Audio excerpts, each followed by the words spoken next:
Hello friends, welcome back to my YouTube channel study media. आज मैं आपके लिए लेकर आई हूँ क्लास 8th भूगोल की कार्यपुस्तिका का अध्याय 2, जिसका नाम है भूमि, मृदा, जल, प्राकृतिक वनस्पति और वन्य जीवन संसाधन। पिछली वीडियो में मैंने आपको अध्याय 1 करवाया था।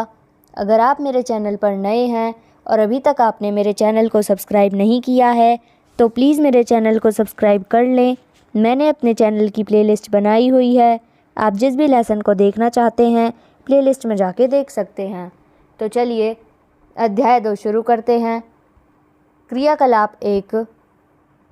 तुमने विभिन्न संसाधनों के बारे में जाना और उन्हें प्राकृतिक, मानव निर्मित और मानव संसाधनों की श्रेणी में रखा। उदाहरण देते हुए बताओ कि यह आधार तुमने कैसे चुना। किसी प्राकृतिक संसाधन का एक उदाहरण लिखो। इसका उत्तर है जल, वायु, मिट्टी। इसे किस आधार पर प्राकृतिक संसाधनों की श्रेणी में रखा?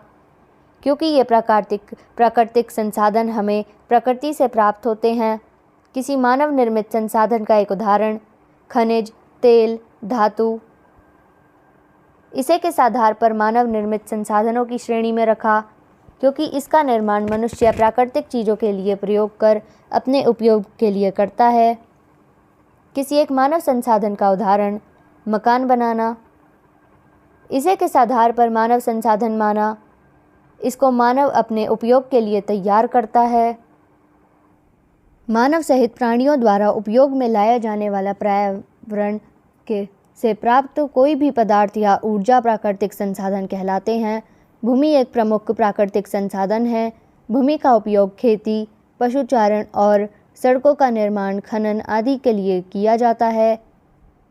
आओ भूमि संसाधन के बारे में और जानें। अपने आसपास के क्षेत्र को देखो। वहाँ भूमि का उपयोग किन किन कार्यों में हो रहा है, सूची बनाओ। इसका उत्तर है खेती करने में, चारागाह के रूप में। भूमि का उपयोग यातायात, मनोरंजन, आवास, उद्योग तथा व्यवसाय आदि कार्यों में भी होता है। भूमि के और क्या क्या उपयोग हो सकते हैं लिखो। विभिन्न जीवों का आवास। फसल उत्पादन में भूमि में अनेक बहुउद्देशीय प्रयोग व उपयोग हैं। सभी जगह भूमि उपयोग एक जैसा क्यों नहीं होता है?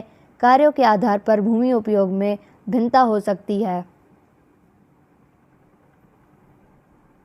क्या आपके क्षेत्र में कहीं भूमि का दुरुपयोग भी हो रहा है? पता करके इसकी सूची बनाओ। इसका उत्तर है हाँ, बहुत से लोग भूमि पर उद्योग धंधे लगाकर भूमि को खराब कर रहे हैं। उद्योगों की फैक्ट्री से निकले जहरीले रसायन डालकर भूमि को अनुपजाऊ बना रहे हैं। इस दुरुपयोग को रोकने के सुझाव दो। लोगों को जागरूक करने से आवश्यकता है कि ऐसे क्रियाकलाप न करें जिससे भूमि प्रदूषित हो। मिट्टी चट्टानों से टूटने से बनती है। इसमें कूड़ा, कचरा, सड़े पत्ते, जड़ें आदि जैविक पदार्थ मिले रहते हैं जो इसे उपजाऊ बनाते हैं। हम सभी इस पर निर्भर हैं क्योंकि इनमें हमारे भोजन के लिए फसलें उगती हैं। क्रियाकलाप 2। क्या सभी मिट्टी एक जैसी होती हैं? आओ यह जानने के लिए एक गतिविधि करते हैं। किसी तालाब, नदी, खेत, बगीचे, मैदान, सड़क, विद्यालय, पहाड़ी आदि विभिन्न स्थानों की ओर जाओ। इन अलग अलग जगहों से मिट्टी के नमूने एकत्र करो और नीचे दी गई तालिका को भरो। स्थान का नाम, खेत या बगीचा, मिट्टी की आर्द्रता, सूखी, हल्की, गीली आदि। छूकर देखने पर खुरदरी, चिकनी, रेतीली आदि नहीं। मिट्टी का रंग काला, भूरा, लाल, हल्का काला। चारागाह, मैदान, छूकर देखने पर खुरदीली, चिकनी, रेतीली। नदी, मिट्टी की आर्द्रता सूखी, हल्की, गीली आदि। तालाब, मिट्टी की आर्द्रता सूखी, हल्की, गीली आदि। घर, छूकर देखने पर खुरदरी, चिकनी, रेतीली आदि। यह भी देखो मिट्टी के कणों के अलावा कुछ और भी है, छान कर देखो। खनिज पदार्थ व ह्यूमस। चुंबक लगाकर देखो। चुंबकीय पदार्थ जैसे लोहे के कण चुंबक से चिपक जाते हैं। मिट्टी में कई जीव जंतु भी रहते हैं। पता करो कि कौन कौन से जीव मिट्टी में रहते हैं। कवक और जीवाणु, केंचुआ। तुम्हें अगर खेती करनी है तो कौन सी मिट्टी उपयुक्त रहेगी? चिकनी, रेतीली, ह्यूमस वाली? जिस मिट्टी में ह्यूमस होगा वह मिट्टी उपयुक्त रहेगी, क्योंकि ह्यूमस में वे पोषक तत्व होते हैं जो पौधों की वृद्धि के लिए आवश्यक हैं। अगर तुम्हें मिट्टी के खिलौने बनाने हैं तो कौन सी मिट्टी ठीक रहेगी? चिकनी मिट्टी ठीक रहेगी। तुम घर बनाने के लिए कौन सी मिट्टी का उपयोग करोगे? चिकनी मिट्टी का उपयोग करेंगे। घर में मिट्टी से बनी चीज़ों के नाम लिखो। मटका, गुलदस्ता, खिलौने, दीपक, गुल्लक, परात, सुराही, तवा, कटोरा आदि। आओ हम देखें मिट्टी का अपरदन कैसे होता है। एक मिट्टी का ढेर बनाओ। अब एक गिलास भरकर पानी लाओ और इस मिट्टी के ढेर पर पानी की धार कर डालो। बताओ तुमने क्या देखा? मिट्टी का पानी के साथ बह जाना मृदा अपरदन कहलाता है। अब इस मिट्टी के ढेर पर कुछ कंकड़ पत्थर रख दो। छोटे पौधे अथवा घास लगा दो। 10 दिन बाद फिर से एक गिलास पानी डालो। अब बताओ तुमने क्या देखा? ऐसा करने से मृदा अपरदन बहुत कम होगा, क्योंकि ऐसा करने से मिट्टी के कण बन जाते हैं। बंजर भूमि, घास का मैदान। उपरोक्त चित्र देखकर बताओ तेज बारिश होने पर कौन से मैदान में मिट्टी का कटाव अधिक होगा और क्यों? बंजर भूमि का कटाव अधिक होगा क्योंकि इसमें घास नहीं है, जिससे मृदा के कण स्वतंत्र रूप से बह जाते हैं। मिट्टी के कटाव से क्या क्या नुकसान हैं, अपने साथियों से चर्चा करके लिखो।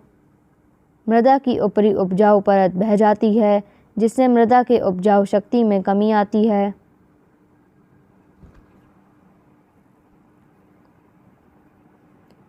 पानी जीवन का आधार है। इसके बिना जीवन जगत के बारे में सोचा भी नहीं जा सकता। जल का उपयोग इस प्रकार सोच समझकर करना चाहिए कि आने वाली पीढ़ियों को शुद्ध जल के लिए तरसना ना पड़े। क्रियाकलाप 3। तुम्हारे घर में पानी किन किन कार्यों के लिए प्रयोग किया जाता है? पीने में, नहाने में, खाना पकाने में, कपड़े धोने में, बर्तन धोने में, पौधों को पानी देने में। किस कार्य के लिए कितनी मात्रा में पानी चाहिए? उपयोग पीना प्रति लीटर 3, उपयोग बर्तन प्रति लीटर 20, खाना पकाना 4 लीटर, बागवानी 25 लीटर, नहाना 20 लीटर, कपड़े धोना 50 लीटर, शौचालय 40 लीटर, कुल 62 लीटर पानी। तुम पानी का किन किन कार्यों में तथा कितनी मात्रा में प्रयोग करते हो? पीने में 2 लीटर, नहाने में 20 लीटर, कपड़े धोने में 25, पौधों को पानी देने में 50, शौचालय 50, कुल 147 लीटर पानी। तुम इन कार्यों में से कितना पानी बचा सकते हो? हम इन कार्यों में से यदि बचत करना चाहें तो हम कुछ पानी बचा सकते हैं। तुम्हारे घर पर पानी कहाँ से आता है? हमारे घर में पानी ट्यूबवेल से आता है। पृथ्वी के लगभग 71% भाग पर जल का फैलाव है, इसलिए पृथ्वी को नीला ग्रह भी कहा जाता है। चट्टानी लवणता के संपर्क में आने से अलग अलग स्थानों पर पानी का स्वाद अलग अलग होता है। क्रियाकलाप 4। उपयुक्त पंक्तियों को पढ़ें व नीचे लिखे प्रश्नों के उत्तर दें। समुद्र के जल का स्वाद कैसा होता है? नमकीन, खारा। नहर के जल का स्वाद कैसा होता है? मीठा। पृथ्वी पर इतनी अधिक जल की मात्रा होते हुए भी हमें जल संकट का सामना क्यों करना पड़ता है? पृथ्वी पर अलवणीय जल की मात्रा बहुत कम है, 27% है। पानी को शुद्ध करने के लिए कौन कौन से तरीके हैं? लाल दवाई का प्रयोग, क्लोरीनीकरण से, आरओ से, फिल्टर संयंत्र से। पीने के पानी के शुद्धिकरण का कौन सा तरीका तुम्हारे घर में अपनाया जाता है। आरओ से या पानी को उबालकर छानकर। विद्यालय में पानी के पीना शुद्धिकरण कैसे किया जाता है। क्रियाकलाप 5 चित्र देखकर सूची बनाओ कि नदी में प्रदूषण किन किन कारणों से हो रहा है। कपड़े धोने से, घर व फैक्ट्री से निकला कचरा डालने से, नहाने व पशुओं को नहलाने से। अपने आसपास स्थित किसी झील, नदी या तालाब का अवलोकन करके उन कारणों का पता लगाओ जिससे वे प्रदूषित हो रहे हैं। नदी, तालाब या झील के प्रदूषित होने का कारण उनमें कपड़े धोना, घर व फैक्ट्री का कचरा और गंदा पानी नदियों, तालाबों में बहना, पशुओं को नहलाना आदि से हो रहे हैं। उन विभिन्न कारणों को लिखो जिनके माध्यम से हम जल का संरक्षण कर सकते हैं, उसके अपव्यय को रोक सकते हैं तथा जल को प्रदूषित होने से बचा सकते हैं। उद्योगों से निकले पानी को उपचारित करके बहाना, नदी में नहाना तथा पशुओं के नहलाने पर रोक, कूड़ा करकट नदी में न बहाकर। क्रियाकलाप 6 अपने विद्यालय परिसर में और उसके आसपास कौन कौन से वृक्ष अथवा झाड़ियाँ उग रही हैं उनकी सूची बनाओ। जामुन, अमरूद, आम, गुलाब, बरगद, पीपल, नीम, गुड़हल आदि। इन वृक्षों से तुम्हें क्या क्या चीज़ें मिलती हैं सूची बनाओ। फल, फूल, औषधियाँ, लकड़ियाँ तथा ऑक्सीजन आदि मिलता है।